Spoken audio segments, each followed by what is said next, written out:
The saga of Sean Diddy Combs, once the undisputed kingpin of hip-hop's glittering empire, has taken yet another dramatic turn, this time veering into the realm of audacious defiance. Fresh off a conviction on 2 counts of transportation to engage in prostitution, a charge that stripped away layers of his carefully curated invincibility, Combs was discovered to have lined up not 1, but 7 speaking engagements slated for the immediate aftermath of his potential release. This revelation, unearthed by investigative reporting from the New York Times, prompted a scathing rebuke from the prosecution, who branded the move as the height of hubris. In a legal theater where every gesture is scrutinized, this scheduling faux pas painted Combs not as a fallen titan seeking redemption, but as a man still clinging to the throne of self-aggrandizement. To unpack this, one must first traverse the labyrinthine path that led Combs to this courtroom crossroads. Born Sean John Combs in Harlem, New York on November 4, 1969, he emerged from the cradle of hip-hop's golden age as an intern at Uptown Records, quickly ascending to executive heights. By the mid-1990s, under his Bad Boy Entertainment banner, he had shepherded the careers of Notorious B.I.G., Mary J. Blige and Usher, while launching his own moniker, Puff Daddy, with the seismic hit, Can't Nobody Hold Me Down.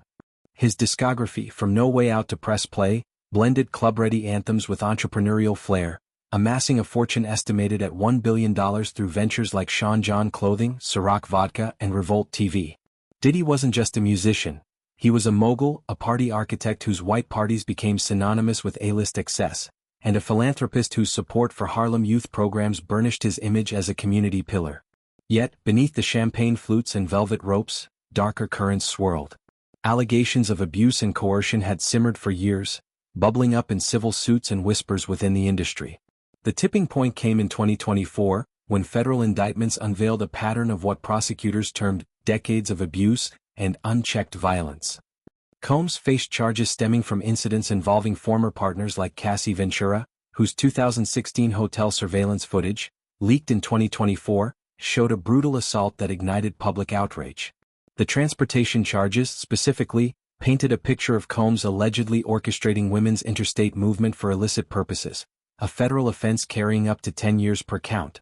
His September 2024 arrest in Miami, amid a raid on his opulent Star Island mansion, marked the unceremonious end of an era, with seized assets including fur coats, baby oil in bulk, later tied to freak-off party lore, and over $1 million in cash. The sentencing hearing itself was a microcosm of Combs' polarized legacy. Presiding in a Manhattan federal court, Judge Arun Subramanian gazed upon a man who, at 55, appeared diminished yet defiant.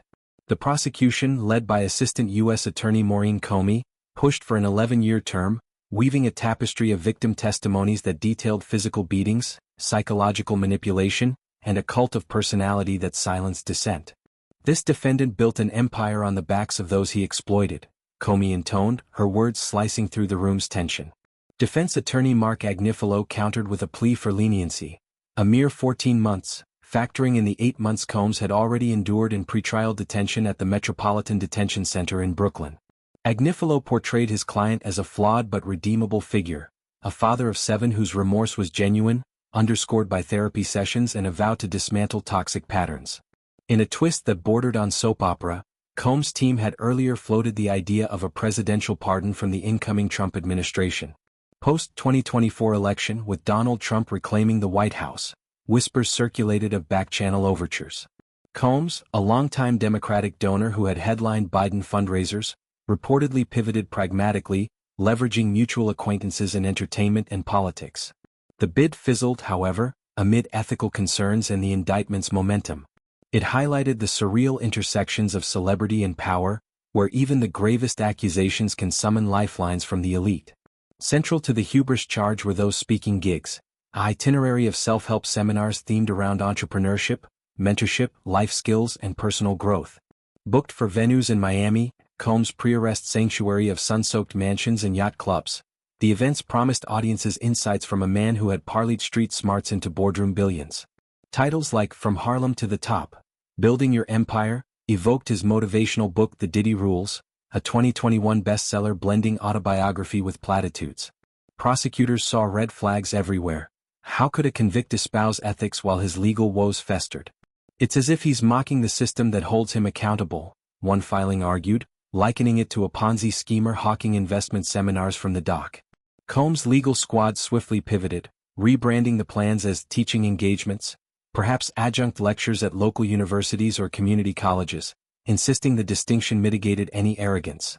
Yet the damage lingered, fueling media frenzy. Outlets from TMZ to The Atlantic dissected the optics, questioning whether Combs' narrative of reinvention rang hollow against survivor accounts.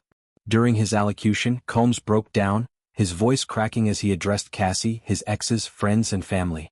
"My behavior was disgusting, shameful and sick," he confessed, tears streaming under the courtroom's harsh fluorescence. "I've caused irreparable harm and I take full responsibility." It was a moment of raw vulnerability, echoing his 2022 Instagram apology for the Cassie video, but skeptics wondered if words could wash away the stains. Ultimately, Judge Subramanian threaded the needle with a 50-month sentence, 4 years and 2 months, eschewing the extremes while acknowledging the gravity. Combs, shackled and stoic, was led away to begin his term at FCI Otisville, a low-security facility in upstate New York known for housing white-collar offenders. There, amid routine and reflection, he might finally confront the empire's underbelly.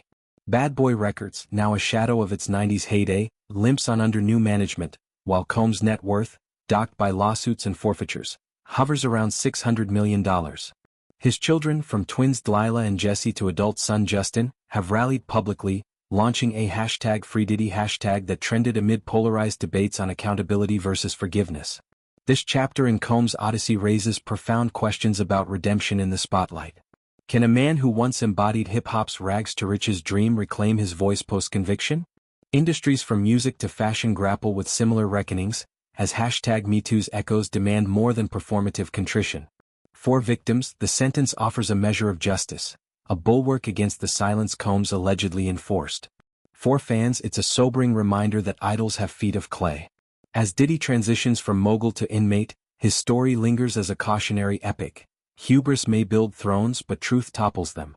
In the end, perhaps the real speaking engagement is with his own conscience, in the quiet cells where empires mean nothing.